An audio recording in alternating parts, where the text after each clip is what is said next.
Jake Paul's California mansion has been raided by the FBI, multiple news organizations report. You can see in this aerial footage agents in uniform outside his home in Calabasas. When names like Anthony Joshua are mentioned, they represent more than a single fight or moment. They symbolize what happens when controlled environments disappear and a fighter is forced to face someone who cannot be negotiated with, scripted around, or protected by clauses. Elite competition exposes weaknesses that marketing can hide only for so long, because reality eventually cuts through branding and protection. Paul's attorney says he was out of state and not at his Calabasas home during that raid today. The FBI says they're investigating allegations of criminal acts for an incident that he's known for being in the public eye. But today, YouTube star Jake Paul is making headlines after an FBI raid at his home in Calabasas. Sky 5 was over the scene Wednesday morning as federal agents entered Paul's home in a gated community off Mulholland Highway. 24 feds, some in tactical gear, could be seen carrying evidence from the property, including several firearms. After the search, a SWAT team was seen leaving in a procession of law enforcement vehicles. The volatility of this narrative is exactly what keeps audiences watching. Every accusation leads to another clip, another interview, another denial, and another breakdown, creating a feedback loop where doubt becomes entertainment. Controversy itself turns into product, driving attention, engagement, and endless debate across MMA and boxing media. From a pure AVD perspective, the story works because it blends fear, scandal, authority figures, and unresolved questions, pulling viewers forward with a promise that the next revelation might confirm what they already suspect or completely flip the narrative they thought they understood. Right, because of the weight difference in there. I only know one man that'll do the weight difference like that, and that's the Bronze Bomber. You know, for me, in my opinion, I think it's scripted a little bit because, you know, of the weight difference, and, you know, Joshua is a former, you know, champion. And also, you know, he's current, he's active, you know, and this is going to be the first time that we see Paul, you know, fighting an active fighter. You know what I mean? We seen the Mike Tyson, that was all fun, that was cute, you know what I'm saying? It's fun and games and stuff, but now you're dealing with a real professional. At its core, this story is not only about Jake Paul as an individual, but about a larger cultural tension between traditional combat sports values and influencer-era promotion. In this space, control, virality, and optics sometimes overpower the brutal honesty that once defined fighting at the highest levels. Whether Jake Paul can ever escape this cloud of credibility depends not on speeches or online clapbacks, but on decisions. If future fights prioritize risk over safety, transparency over control, and competition over spectacle, perception can change. But if the same patterns continue, the audience may conclude that the illusion, once cracked, was never truly real. A couple of hours, there's been some reports about an apparent leaked script. Have you seen this? Move on. If people think that he's going to do a quick two-step and do this, and this, I hope he just goes out and takes his head clean off with the first punch and lets him know who Tommy Fury actually is. There's one interview, and I'm going to name it now, Lyndon Arthur, absolute fantastic, that man. I don't read that much on social media because it's all bullshit, but Lyndon Arthur, thank you very much. From me to you, you said something about Tommy being a proper fighter, can really punch, one of the hardest punches he's been in. Now for Lyndon Arthur to go and say that, Lyndon Arthur is a proper hard, tough man, we all know that. So Lyndon, respect, thank you. The moment the conversation around Jake Paul shifted was not tied to a single punch or one night, but to a collective realization among boxing and MMA fans. Many began to feel that spectacle, branding, and selective matchmaking had gradually replaced competitive purity.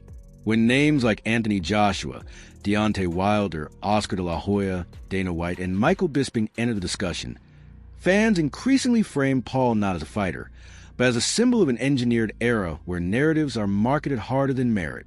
At any point, did you start to take your foot off the gas just a little bit because you noticed he was tiring out? Yeah, definitely. Definitely a bit. You know, I wanted to give the fans a show, but I didn't want to hurt someone that didn't need to be hurt.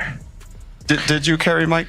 Yeah, I mean, a little bit. Yeah, like there was a point where, you know, I was just like, okay, he's not really engaging back. And so I don't know if he's tired or whatever. And I could just tell, you know, his age was showing a little bit. And I just have so much respect for him. And that like violence war thing between us, like after he slapped me, I wanted to be aggressive and take him down and knock him out and all that stuff. But that kind of went away as the rounds went on. In combat sports history, real reckonings are rarely clean or cinematic. Speaker One's narrative exists in a gray zone where public perception, whispered skepticism, and years of online debate collide. Jake Paul's rise was never just about wins and losses, but about how those wins were packaged, explained, defended, and amplified. Over time, fans began asking whether they were watching real competition or content disguised as combat. When accusations of rigged fights surfaced, they did not appear in isolation. Fighters like Deontay Wilder openly questioned the legitimacy of Paul's bouts.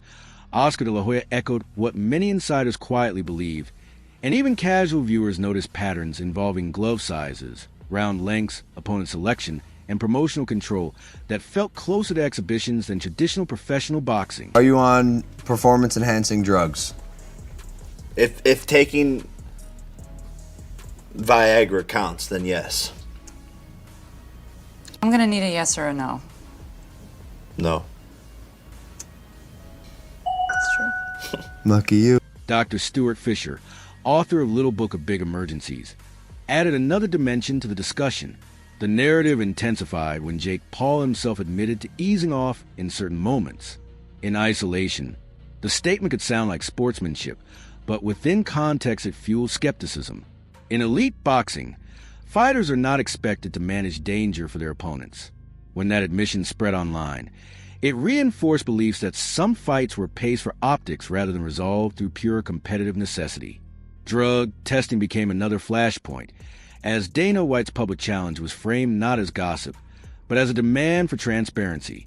The absence of independently verified test results allowed speculation to grow, connecting visible physical changes, resistance to strict anti-doping clauses, and insider commentary into a narrative that refused to fade. Publicly stated that I use cocaine. I do not. So I told you, you could randomly cocaine test me for the next 10 years. I believe that you're a cheater, and I believe that you use steroids. So I want to randomly steroid test you for the next 2 years. And that thing that you came out with today, nobody on earth thinks that you really wrote that. You're too stupid. Medical opinions, social media breakdowns, and commentary from figures like Dylan Dennis further intensified the atmosphere. Not because accusations alone proved guilt, but because the accumulation of voices made denial feel weaker than disclosure. Each refusal to provide documentation became, in the eyes of fans, another unanswered question. Promotional responses from MVP executives relied heavily on legal language and defamation warnings. While common in high-stakes business, those tactics often backfire in fight culture, where transparency earns respect. Threatening lawsuits rarely reassures fans that outcomes are organic. Instead, it signals that image protection has overtaken open accountability. That I brought it up wants to do testing. And he wants to do a set date before the fight.